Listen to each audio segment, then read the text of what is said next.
दोस्तों, आज की कहानी है सहयोग। मैडम, 6 माह की फीस अभी बाकी है। बच्चों के हाथ कई बार नोटिस भेजा, पर वैष्णवी हताश फीस क्लर्क की ओर उम्मीद से देखा। मेरे बस में कुछ नहीं मैडम, आप प्रिंसिपल सर के पास जाइए। वैष्णवी के चेहरे पर वेदना के भाव देखकर फीस क्लर्क आखिर कोशिश के तहत वैष्णवी प्रिंसिपल सर के कमरे में गई। विनीत स्वर में अपनी समस्या बताई। बोलते बोलते उसकी आंखें भर आई थी। प्रिंसिपल ने बच्चों का नाम पढ़ा तो उसे कुछ ध्यान आया। आप 10 मिनट तक बाहर वेट कीजिए, मैं मैनेजमेंट से बात करता हूँ। अगर कुछ किया जा सकता है तो जरूर किया जाएगा। वैष्णवी बाहर जाकर बैठ गई और स्कूल मैगजीन के पन्ने पलटने लगी। प्रिंसिपल ने नगर निगम के बड़े बाबू रस्तोगी जी के मोबाइल नंबर पर रिंग किया और वस्तु स्थिति समझाइए। संयोग से मैं पास में ही हूँ, मुश्किल से 5 मिनट में आता हूँ। वैष्णवी ने घड़ी देखी। 10 के बजाय 20 मिनट हो रहे थे।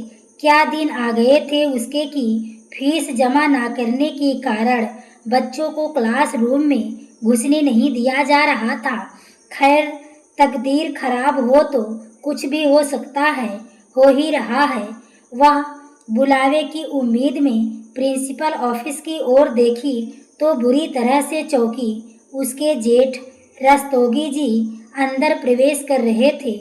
वैष्णवी का जी चाहा कि वह अंदर हो रही वार्तालाप को सुने, पर ऐसा नहीं कर सकती थी। उसकी धृष्टता की सूचना 1 मिनट के अंदर प्रिंसिपल सर तक पहुंच जाती।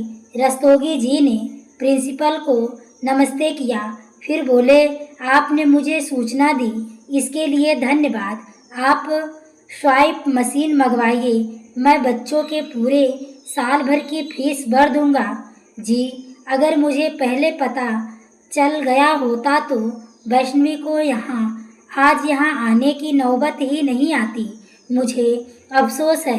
5 मिनट के बाद ही रस्तोगी जी प्रिंसिपल के कमरे से बाहर निकले। वैष्णवी की निगाहें उन्हीं की प्रतीक्षा कर रही थी। नजरें मिली तो वैष्णवी ने सर पर पल्लू किया और नजरें चुराने की कोशिश की। रस्तोगी जी संतुलित कदमों से वैष्णवी के पास आए तो वैष्णवी की भी कुर्सी पर बैठी ना रह सकी। उठी और प्रणाम की मुद्रा में दोनों हाथ जोड़ लिए। दोनों बच्चों की फीस भर दी है, कल से स्कूल भेजे, और कोई दिक्कत हो तो बताइए। जी धन्यवाद। हमने कई बार मोबाइल पर बात करने की कोशिश की, पर हर बार फोन बंद मिला। अगर दूसरा नंबर वही है, पर बहुत दिनों से रिचार्ज नहीं करवाया। ओह, रस्तोगी जी ने अपना बटुआ निकाला और फिर पूरी रकम वैष्णवी को सौंप दिया। अभी मेरे पास इतने ही हैं, मोबाइल रिचार्ज करवा कर जरूर बताइएगा। वैष्णवी कृतज्ञ विमूढ़ सी खड़ी रह गई और रस्तोगी जी उसकी नजरों से दूर होते होते अदृश्य हो गए। फीस की रसीद एक लिफाफे में डालकर दे गए थे। वैष्णवी ने रकम जोड़ा, लगभग 5,500 रुपये थे। वैष्णवी सस्पेंस से मरी जा रही थी। वह बिना अनुमति प्रिंसिपल के कमरे में घुस गई। आपने मेरे जेठ जी को फ़ोन किया था? हाँ, क्यों? एक बार मैं नगर पालिका के ऑफिस निजी काम से गई थी। वहाँ वही चर्चा के दौरान रस्तोगी जी ने मुझे बताया था कि उनके भतीजा भतीजी मेरे स्कूल में पढ़ते हैं और फिलहाल ननिहाल में रहते हैं। अगर किसी प्रकार की कोई भी समस्या हो तो उन्हें बताया जाए। ओह, वैष्णवी ने और बात करना उचित नहीं समझा। वह धन्यवाद देकर स्कूल से बाहर निकल गई। उसके कदम घर की तरफ बढ़ रहे थे और जीवन अतीत के पन्ने पलट रहा था। लगभग 12 साल पहले वैष्णवी ने रस्तोगी जी के छोटे भाई हेमंत के संग प्रेम विवाह किया था। अंतर जातीय विवाह था। दोनों पक्ष की ओर से विरोध हुआ था। हेमंत स्थानीय कंपनी में सॉफ्टवेयर इंजीनियर था। वैष्णवी वही रिसेप्शनिस्ट थी।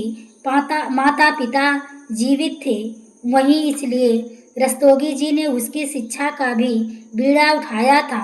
रस्तोगी जी छोटे भाई की अवज्ञा बर्दाश्त ना कर सके और क्रोध में कटु वचन उनके मुंह से निकल गया। नतीजा यह हुआ कि शादी के 2 दिन के अंदर घर का बंटवारा हो गया और दोनों भाइयों में बोलचाल बंद हो गई। अगले 6 माह के अंदर एक मल्टीनेशनल कंपनी से हेमंत को बहुत अच्छी सी नौकरी का प्रस्ताव आया तो हेमंत वैष्णवी के साथ दिल्ली में शिफ्ट कर गया। दिल्ली में वैष्णवी को भी एक जगह क्लर्क की नौकरी मिल गई थी। दोनों का जीवन आनंद से बीत रहा था। बाद में वैष्णवी ने 2 बच्चों को जन्म दिया। पहले लड़के को तो 2 साल बाद लड़की को। हेमंत तरक्की पर तरक्की करता हुआ कंपनी का सेकंड कमान बन गया था। पद बड़ा हुआ तो शौक भी बड़े हो गए। हेमंत को टॉप कंडीशन में एक सेकंड हैंड विदेशी कार पसंद आ गई थी, पर पैसा नहीं था। बातचीत बंद होने के बावजूद उसने रस्तोगी जी को ऑफर दिया कि अगर वह चाहे तो सिर्फ 10 लाख में वह अपने हिस्से का मकान उन्हें बेच सकता है। रस्तोगी जी को क्रोध तो बहुत आया, पर उन्होंने मकान खरीदने में असमर्थता जताई। उनके खुद के बच्चे अब बड़े हो गए थे और शिक्षा पर अत्यधिक व्यय होने के कारण भी चाहकर भी 10 लाख की व्यवस्था नहीं कर सकते थे। देखते ही देखते हेमंत एक दलाल के माध्यम से अपना हिस्सा कमीशन काटकर 8 लाख में बेच दिया। दोनों भाइयों में कड़वाहट और बढ़ गई। हेमंत कुछ हरकतें भाई को चिढ़ाने के लिए भी करता था। वैष्णवी को जब बेटा हुआ था तब वैष्णवी अपने मायके के सभी लोगों को दिल्ली बुलाई थी। माँ के जिद के कारण पिता भी बेमन से दिल्ली गए थे, पर नाती और नातिनी को गोद में लेते ही सारी शिकायतें दूर हो गई थी। बाद में वैष्णवी का मायके आना जाना भी शुरू हो गया। वैष्णवी के 2 भाई थे, उनकी तरफ से भी वैष्णवी और हेमंत को अभयदान भी मिल गया था, पर समय सदा एक जैसा नहीं रहता।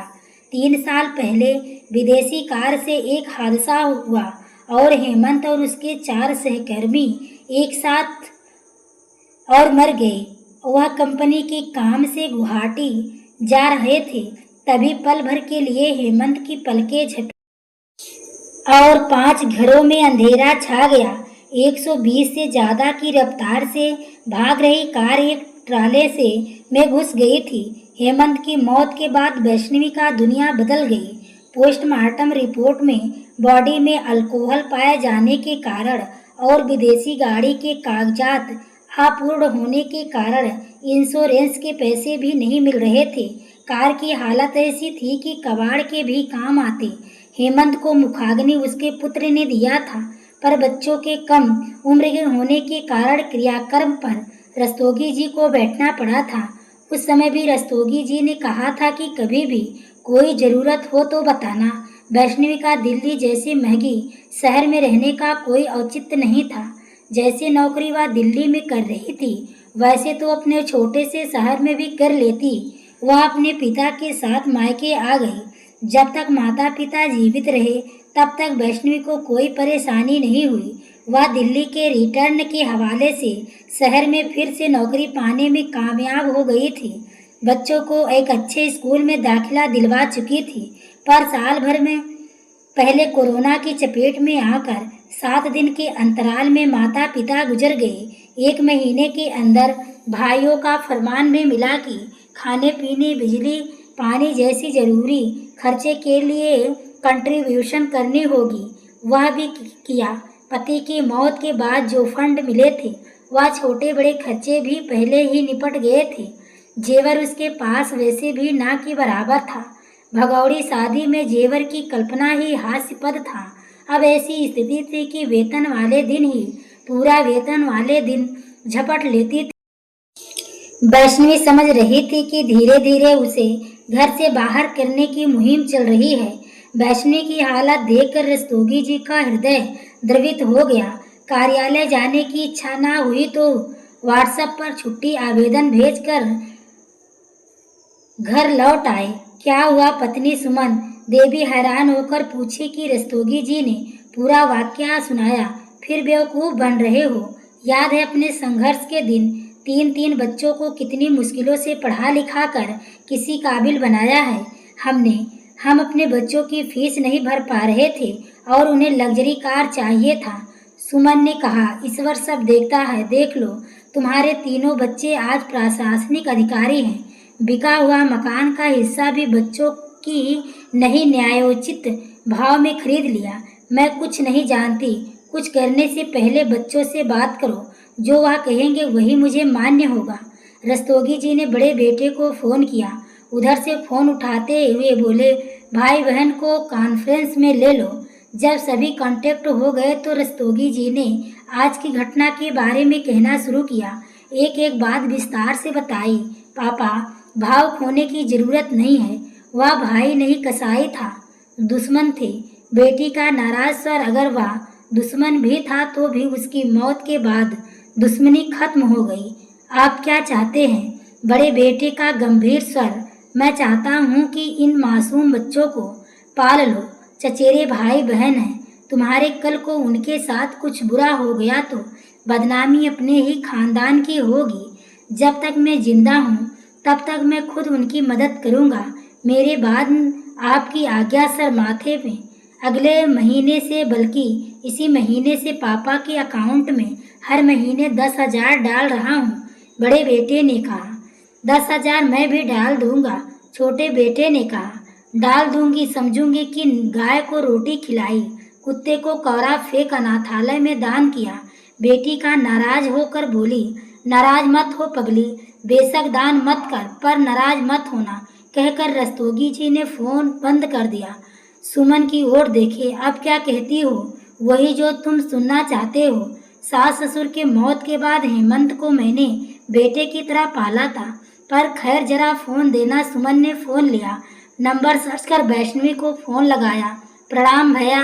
नंबर फ्लैश होते ही वैष्णवी का आतुर स्वर, मैं बोल रही हूँ। सुमन का गंभीर स्वर, जी प्रणाम दीदी, अभी 11 बजने वाले हैं। मैं यहाँ 2 कमरे तुम्हारे लिए ठीक कर रही हूँ। ठीक 5 बजे तुम्हें लेने आऊँगी। इन 6 घंटे में अपना सामान पैक कर लेना। आते समय लोडिंग रिक्शा लेकर आऊँगी। सामान के नाम पर हमारे पास ही है क्या? थोड़े पहनने के कपड़े हैं, कुछ बच्चों की किताबें। हमने सारे सामान दिल्ली में ही बेच दिया था। कहते कहते वैष्णवी की आंखें भर आई। कोई बात नहीं, मैं ऑटो रिक्शा लेकर आऊँगी, कहकर सुमन ने फ़ोन काट दिया। वैष्णवी के ऑटो का में एक चित्कार सी निकली। फिर वह हिचकियाँ लेकर रोने लगी। दिमाग में एक ख्याल आया कि हमने सदा इन लोगों का बुरा चाहा, पर यह इसी के साथ वैष्णवी और उसके बच्चों के लिए दुखों का अंत हो चुका था। हमारे बुजुर्ग बहुत ही तजुर्बेदार, दानिशमंद लोग थे। बुजुर्गों ने ऐसे ही थोड़े ही कह दिया था कि बड़ा भाई पिता के समान होता है। तो दोस्तों, आपको यह कहानी कैसी लगी? कमेंट में अपनी राय जरूर दें। कहानी अच्छी लगी हो तो वीडियो को लाइक, शेयर, सब्सक्राइब करें। आगे के नोटिफिकेशन के लिए बेल आइकन को जरूर प्रेस करें। पूरी कहानी को सुनने के लिए आपको तहे दिल से धन्यवाद।